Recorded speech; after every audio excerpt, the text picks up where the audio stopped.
अगर आपके पास लैब्राडोर है तो ये 3 चीजें भूलकर भी मत करना। पहली गलती, ज्यादा खाना देना, क्योंकि ये पेट से नहीं आत्मा से खाते हैं और फिर गोल मटोल टेडी बियर बन जाते हैं।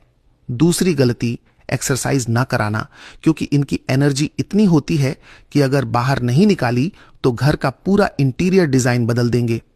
तीसरी गलती, ज्यादा देर अकेला छोड़ना। ये अकेले रहकर इतने बोर हो जाते हैं कि आपकी जूते चप्पल को ही टाइम पास समझ लें।